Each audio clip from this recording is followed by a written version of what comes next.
Hi, Coach Mike Ricci here with the D3 Multisport podcast, Trust the Process.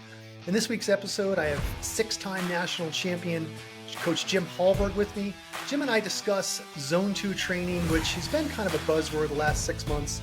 But honestly, Zone 2 is something we've been doing since the mid-90s in terms of, balancing out the training from, 80-20 to a 75-25 approach where, most of what you're doing is Zone 2. It is where you can get the most benefit. Jim and I kind of dive into the details of it. What is the upper limit of Zone 2? How much Zone 2 during the week? How do you mix in the VO2? How do you mix in the threshold, the mix each week? If you're a triathlete looking to improve and you're kind of been up against the wall with lack of improvement, this is a great podcast just to get some ideas. And certainly, the benefits of Zone 2 are unparalleled, but I think just realizing that you have to slow down to go faster is a hard concept to get on your own. And this is, where coaching does come in and plays a big part in this, because as an athlete, we can tell an athlete, hey, hold back. You're doing too much of this. You're going too much Zone 3, too hard. There's a bit of that with every athlete because every athlete, wants to improve faster and quicker, but it's a process. Zone 2 is a huge part of it. There's certainly a place for, faster training, whether it be tempo, threshold, or VO2. But great listen. Jim's super knowledgeable. We kind of dive into it a bit, and hope you enjoy it. Please share it and give it a like. Thanks. Hi, Coach Mike Ricci here with the D3 podcast, Trust the Process. And today I have returning with us today is Jim Hallberg. How you doing, Jim? Good. How are you, Mike? Good. So, Jim, I was looking through our Google stats as I typically do a couple times a week or a couple times a month. And interestingly, or maybe not interestingly, the most read articles that I find are Zone 1 and Zone 2 training. Not surprising, right? Because everybody wants to know what it is. And, I think that we tried to explain this, 15 years ago when no one even knew what it was. And everybody was just, you have those athletes. They're always in that no man's land of, well, I'm not getting anything out of it. I'm not sore. I'm not tired. So I need to go harder. But then these are the athletes that can't go easy on the easy days and they can go hard enough on the hard days. And the races become flat, right? So have you experienced that as a coach? And, what are your thoughts on it? Well, as far as everybody kind of might go through a flat process and you got to kind of mix it up and change it. But, I think there's a lot of good evidence for some Zone 2 work. I would say that, a good portion of your workouts should be Zone 2. The Zone 1, is your active recovery, your warm up, your cool down, your recovery between intervals. Maybe you go out for a family ride or ride with a slower or run with a slower friend or something. That's fine. There's nothing wrong with that. And then, I put Zone 2 as like, it's kind of the meat and potatoes of your training. It's where you're going to get it takes the most time, but you're going to get very good gains without tremendous taxation with regard to fatigue or muscle breakdown. Of course, unless you're doing 2.5, 3 hour runs, that's a lot of Zone 2 right there for sure. What I try to teach my athletes is what is Zone 2? How do you correlate that across three things? The three metrics we chase and look at and follow and pay attention to, right, is I'm very reliant on perceived effort.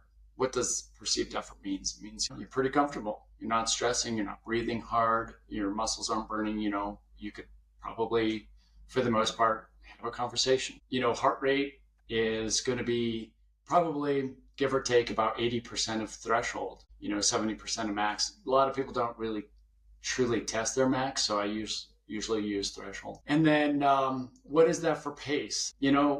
90 seconds per mile slower than your 10K pace or slower, 2 minutes slower per 10K pace. Usually I've seen a good correlation on power is about 65-68% of threshold. And so if you really want to use a power number, that's fine. And or a pace number, that's fine. And what I find interesting with Zone 2 is it's a good indicator of whether you're recovered or not from a workout. So for example, you go out and you do zone 2, I'll just use a ride or run, or you're doing zone 2 and you're paying attention to your heart rate. If your power is at a pretty good number and your heart rate is at that 80%, that's probably indicating you're recovered. If your heart rate is at that 80%, let's say you have a heart rate of 160 for a threshold, and you're training it at 140, so about 20 beats less, and your pace is like really struggling that day to hit that normal zone 2 pace, that's an indication you're pretty fatigued. And that's why I use heart rate, because if you were to push that pace to your normal zone 2 pace, or that power to your normal zone 2 power, you might be pushing too hard on those days, and you got to back it off and just relax a little bit. So if you start using perceived effort and your pace and your power with your heart rate, you can really learn like if your body's recovered, if it's feeling pretty good, and getting the bulk of your training in there is fantastic. And then from there, you go on to doing some intervals and some quality work, and it's all depending on the time of the season and how hard you need to work. You need to work tremendously hard in January, and then as you get closer to race, you got to hit those numbers. So, but zone 2 is, I know that everybody talks about 80-20, but it is valid. I mean, if you start breaking it down, 80% of your weekly load is usually right around that zone 1, zone 2. Okay, so let's back up a sec. So tell me, just out of curiosity, how, and I know how I do it, how do you determine threshold for the bike via power, and then threshold for the run via heart rate and pace, and same for the bike too? I always want my athletes to do a test every once in a while. I actually prefer racing as your test. I'd like to say, hey, find a 10K. Let's do. If you can't find a race, it's hard to find a race, in January, for example, and I get that. You're gonna have to go. 10Ks are really hard, so I might do, for example, 3x2 mile, and say, hey, let's just with like a quarter or a half mile jog in there. But for a lot of people, I don't want them to limit themselves on power, and I actually want them to, like, I just want you to go fast. Go as fast as you can. You got to deviate out for 10K, but just go fast, and let's see where the pace ends up. Let's see where the heart rate ends up. Same thing with power. I'll have them do a Zwift race on Zwift, or I'll tell them like an epic KOM on Zwift or something like that, and just go fast. Can you beat your time to the top again? Don't limit yourself on power and be like, oh my gosh, I'm at 220 watts. I better slow down. Well, maybe it's time we need to get above 220, and maybe you're stronger than you think you are. So just go for it. Just go fast. Let's see where you're at. If you fall apart, that's okay. That's okay. It's January. It's a test. That's what we're here to see. Not being afraid to fall apart. I do want to go into tests, like not a full load of training. So I want to get some good data, and it's a confidence booster too for a lot of athletes. You want to have a test that they're not, struggling with accepting for the next 3 months or 6 weeks or whatever it is. So just go fast. And then that's our 30 minutes is my preferred 30-minute. If you're not doing a 10K, I say do a 30-minute hard run or a 30-minute bike interval. Now, again, if 30 minutes is daunting or whatever, you could break that up to 3 times 10 with like a 2-minute recovery in between, or short, easy recovery. But go hard. And sometimes it's that third one, that's your threshold, because you go a little too hard on the first one, maybe go a little soft on the second one. You like, okay, the fatigue is starting to set in. That third one's getting kind of hard. Well, it's the end. Boom. That's your threshold. I usually use that one if it's a good, honest effort. Yeah, I agree with that. I've done it. I've had the pushback from the athletes about, they don't want to do the 30-minute test, but I've, offered a Zwift race, which I think is great, gets them out of their comfort zone. They got to push. You get people passing you just like you would in a normal race, which is great. Gets people to go faster than they normally would. And I've certainly have done, 6 times 5 minutes with a minute or two recovery, knowing those last 2 5-minute efforts are probably threshold. And same thing on the run, break it up into 3 times 10 minutes or 3 times 8 minutes even. Just something just that's, I guess, digestible for people. And the other side of this, not to get into the testing side of this, but the shortest triathlon you're going to do is a 20K. So for most people, that's going to be, fast people are going to be 25, 26, maybe a little faster. But, the average age grouper is going to be over 30 minutes. And if you're going to not be able to do a test for 30 minutes, right? How are you going to do it really, really hard on a 20K TT when that's, supposed to be pretty much best effort? We're talking 92, 94% of, FTP, maybe even higher in a sprint, right? So yeah, I mean, those things, I think we kind of sometimes get out of our comfort zones a little bit in terms of the testing, but going back to the zone 2, I agree. I like 25 to 30 beats below that threshold number. I don't think you can go wrong there. And, just this week, I started getting a couple of emails from actually 2 of my athletes and, hey, I think the zones are too low. I'm able to push this power, is not getting my heart rate up anymore. And I'm like, okay, this is good. So sometimes just let them organically find that spot. And Yeah. And I want to pair that with like, I'll have people run zone 2 over the winter, and my goal for you is how fast can you go at that, 80, and over time, you might see somebody going like, oh, I started, at 8:30 pace for 140 beats. And now I'm at 8:15 for 140 beats, and now 8:10 for 140 beats. It's not going to be dramatic, but you'll see a couple of, 5-10 seconds per mile, getting a little faster over a period. And that's huge because that usually indicates your threshold's going to be, quite a bit bigger and you're going to be able to handle the load. And the other thing about the zone 2 is, in Training Peaks, we use that power to heart rate ratio. And I really find that as very valid of how fit my athletes are. If they're going zone 2 and their power to heart rate ratio starts dropping off and their heart rate starts climbing and their pace starts dropping in a zone 2 workout, that's a really good indication. Hey, we need, that's your indication. We need to work on our endurance. Right. You need more of this.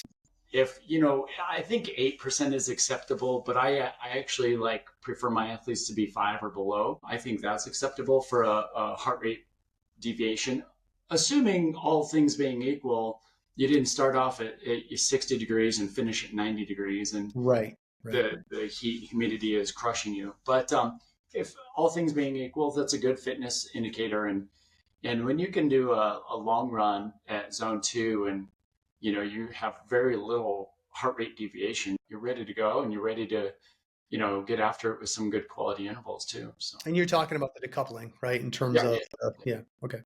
So there's another question. So, and this is something I've done for a long time, and it's the max aerobic fitness test, where I have someone go to the track. A treadmill doesn't work as well. I think outside in a flat course would work, but 3 miles at the same exact heart rate, and we lap the miles, right? So let's say it's early season and you go 720, 730, 740 at, 140 heart rate, for example, right? The next month we come back and we see, 7.5. And then by that, maybe the third month, we're seeing 720, 722, 724. So the range gets super tight, right, and they're able to hold that pace at that exact heart rate. That's when I say, okay, we're really probably not going to get a ton of benefit out of a lot more zone 2. We're still going to do it for maintenance, but now it's time, to do the threshold work, tempo work, threshold work. And for me, I don't know how you handle it, but for me, my athletes do strides pretty much, 45 weeks a year. Like there's always, doesn't matter if it's 4 times 30 seconds, doesn't matter if it's 8 times 20, just touch that speed all the time, right? Yeah. That tendon strength, that elasticity, that rebound effect, all that stuff for me, I think is really important because that's how people don't lose that speed. And, they can go down to 10 miles a week of running. It doesn't matter. But if they do one day of that, then they come back and it's not like they're sore in the Achilles or the hamstring just because they did a little bit of, work out of their comfort zone, because it's comfortable because they do it all the time. Yeah, Right. I agree. My athletes will see strides and pickups, quite often throughout the year. So, it's just good maintenance, Totally. it's not very taxing, it's just, oh, hey, pick it up for 20 seconds. Yeah. It's alactate, right? It's Yeah. not.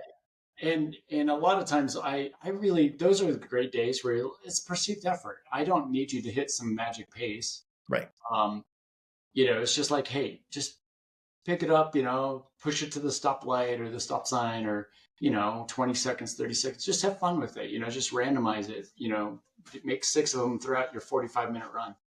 Right. Right. So Even counting steps works, right? Do 30 steps or 40 steps or something. Just do it that way too. I mean, just, yeah, like you said, anything. And I tell them, like, do it, whatever terrain it is. If it's down, do it down. If it's up, do it up. And if it's flat, that's fine too. So yeah, randomize it. Yeah. I think exposure to all that is important. So, recently we've listened to all these health experts have come up with, zone 2 is so important, even though we've known this for, years and years and years, and now it's become popular. But it's something that really is the basis of all of our training, whether we're doing, 80-20, 75-25, or let's say you are a time-starved athlete. You have 10 hours a week to train. You're training for Olympic distance. Maybe you do a half at the end of the year. Yeah, sure. I would say the majority of your running is zone 2, zone 1, zone 2, but maybe there is a little more quality in there. But it's not, and it's interesting when people talk about this, and we'll talk about polarized training at another point. But I think people, they get all upset because you say, look, this guy ran, 20 miles this week, but 7 miles of it was fast. That's, oh gosh, a third. That's not 80-20. Well, that's okay, because we're not doing this for 14 straight weeks, right? We're doing a couple weeks of this. We mix it in, we back them off. Yeah. And that work has to get done. I mean, you can't get ready for an Olympic without doing some fast stuff. Right. I've had a lot of people that have experienced life changes. Maybe it's a new job or a new baby or whatever, things in the house that is like, okay, my normal routine and what I could handle is gone, and I have to be really time efficient with my time. And, maybe they're training 90 minutes a day, but now they're training less. They got to be done less than 60 or whatever. Well, if the fit athlete, can handle a bit of load, but now they've been reduced, that's where it's like, okay, well, they're probably recovering faster because they were able to handle it before, but now they're recovering faster because they don't have as much to do. And so, yeah, you could probably do 3 or 4, quality sessions a week. And it doesn't have to be a lot. I mean, my thing is like, all you have to do is touch it. You don't have to dwell on it and stay there and like, oh, I have to do more and more and more. It's like, oh, I just have to touch a little bit of that threshold, every other day, or, maybe some of them are every day, just a little bit, not literally every day, but, more often. And that's the thing. It's like, if you're time starved, you can probably handle a little bit, like, all right, let's finish the workout with these pickups, or these finish with at threshold, or, if you're doing an hour run, let's make the last 2 miles at tempo or threshold. And because we're not doing 90-minute, an hour, 45-minute and 2-hour runs, you're not doing the big load, having to recover from that. You don't have time to do a big workout. So you got to take your big workout and do a lot more often. Frequency instead of duration is what it ends up happening. Right. And, I remember a long time ago reading an article in Runner's World about running sub-threshold, because, you had run in college, I ran in college a little bit. And, we learned, like, we're running race pace, we're running 5 seconds, 400 faster than race pace, et cetera, et cetera. But then we learned, like, if you're a 6-minute, 10K, you don't need to run 6 minutes in training. You could run 6:10, you could run the breakdown quicker, the more hard workouts you can fit in a week, right? So, if everybody has the same amount of training time, and let's just say everybody has, their 10, 12 hours, the guy who shows up that's able to do the most work is probably going to be the fastest guy, all things being equal. So if this guy can fit in, 2 hard run workouts a week, and maybe they're only 2.5, 3 miles each, Like one is, like you say, 2 or 3 miles at the end of a long run, another day of maybe some track stuff or mile repeats or 400. I'm sure, whatever the mix is, but that guy, has more frequency going faster. Yeah. So chances are he's going to have a little bit of an edge, right? I mean, that's just common sense. But we don't need to keep pushing right up against threshold all the time. That's the thing with that. The recovery's quicker, breakdown's less, and you're probably going to get the same benefit out of it. I think, this alludes to when you need to do the type of intensity you're getting ready to do. So, the just below sub threshold work is great, pre-season, right? Let's say you're going to kick off the season in June and that's your first race and you want to have a good race. So, what are you doing in April? Well, that's some good threshold work, or March. That's good threshold work. And then, 6 to 8 weeks, before, that's like, all right, let's pick it up. Let's start doing some really good turnover, some really good power, some pushing over threshold. But now you need more recovery. So the whole, polarized approach with like, I love when they do these, they come out and say, oh, we did these studies and this is the best approach. Well, they didn't talk about the duration of how long these people were doing super hard intervals, like, doing 100% of threshold on your bike intervals, or 130 or 140%. That's not sustainable, for week over week over week. So, that's part of the discussion is like, what phase are you doing these sub-threshold work? What phase are you doing your polarized, your track workout, and really getting those 400s and working faster than race pace? So, you're not doing that in January or December if you don't have a race until June. Right. I agree. And I think a lot of these tests are untrained people. They put them on a bike for 4 weeks. They start out with, their FTPs, and then it gets to, and they say, wow, they raised FTP 50% across the board, but they did 4 workouts, and, it's not sustainable. Like you said, I mean, there's going to be massive breakdown if they kept that up, for a long time. So, and that, and you and I have talked about that. We'll talk about this another time, but we've cut down the VO2, right? It's no longer 125%. It doesn't need to be that anymore. I'm gonna have to go that hard. It's not sustainable. So let's just go back to zone 2. I just want to wrap up one thing. I think, from my perspective and what I've learned over the years, and I know you know this, but the capillary density is a huge piece of this, right? So creating what I always tell people, it's like a tree root. And the more zone 2 work you do, the more capillaries you have, the more roots you have throughout your system, your body, easier to carry oxygen to your muscles, right? And easier to carry waste away from your muscles. So I always want people to get that in their head, that it's a root system, and it's the bigger you can make it, the faster you're going to go. And I don't know if this has happened to you or not, but my fastest 5Ks have come off marathon training when I'm hardly doing any interval work, just building up those huge, every week it's 20 miles, every week it's a 10 mile, every week, you're just putting in 40, 50 miles, because I don't run that many miles normally. In the triathlon season, it's 20 to 30. But, getting into marathon season, maybe I'm not biking as much, and I can get an extra hour here or there, so that there's another 8 miles, right? So you're talking 40, 50 miles for, a period of time, and then coming down from that a little bit rested, and go out there, run a fast 5K, and you shake your head going, wow, it's not all the speed work, right? It is that zone 2 easy stuff. So it's amazing, what the body can do when it's given the right doses of things. Right. And the other thing is, I'm a firm believer in, like, you got to touch everything at some point. I do everything. And I think it makes me a well-rounded athlete. I'm not afraid to go to a hilly race. I'm not afraid to go to a flat race. I'm not afraid to go to a hot race or whatever. Like, is it going to be a speed race or a long race? Like, I want to be able to be competitive wherever I go, in whatever condition I'm faced with, whatever the competition is. So you got to do it. With that being said, we do know that doing excess amount of that beyond threshold or beyond zone 2 is acidic, right? It's highly acidic to the body. And yes, we clear that out. And lactate is a fuel, but the hydrogen ions that's the acidity.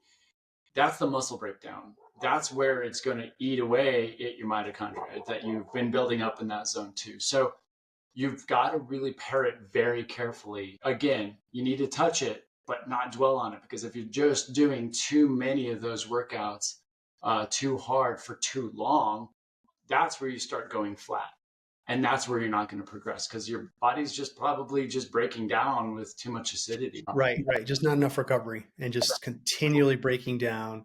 And that's another thing, the zone 1 workouts, which everybody poo-poos. I like athletes see them do that on a Monday after a long run on Sunday and go ride your bike at 12 miles an hour, 15, whatever.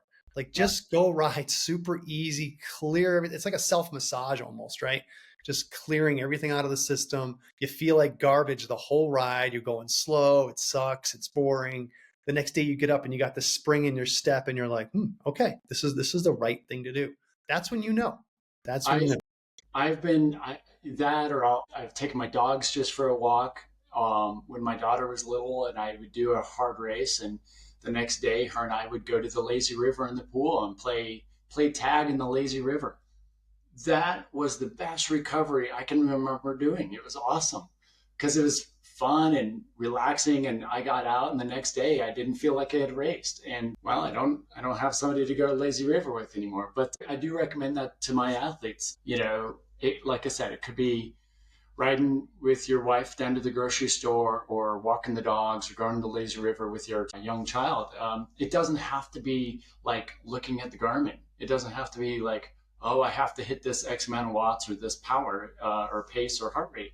Who cares? Just get out, have fun. So just make it really easy and social. So. Exactly. And, we used to do, like we do the big camps, I would always do a coffee ride or a donut ride. And I'd say, okay, we're going to go ride a couple hours easy, but we're going to ride to a coffee shop. We're going to have a coffee, and we're going to ride back or have a donut, like whatever, like just make it super easy. It's chatty. Everybody's talking, right? Those are the big recovery days you need, especially when you get into that big blocks of zone 2 and, some threshold stuff. And like you're saying, racing as well. So, okay. Anything else you want to add about zone 2? Any kind of secret weapon, secret workout, any way to love it a little more? I really love it for the simplicity of it. And it's just, why do we do triathlons? Yes, we want to get faster, but getting out on your bike and going for a run and just enjoying the scenery and just loving the aspect of being healthy and being outside. I really think people need to kind of, pay attention to the Garmin, but don't dwell on it and just enjoy the ride. That's your zone 2. Just enjoy the ride or the run and just have fun. And that's my thing. That's the basic of the sport, right? So. Yeah, right. All right. Well, thanks for being on, Jim. I really appreciate all this talk on zone 2, and we'll talk again. Yeah, thanks. Thanks for listening, everyone. We hope you enjoyed this episode of Trust the Process. If you have a question on anything related to triathlon, please send me an email at mike@d3multisport.com. We'd love to hear from you. Make it a great day.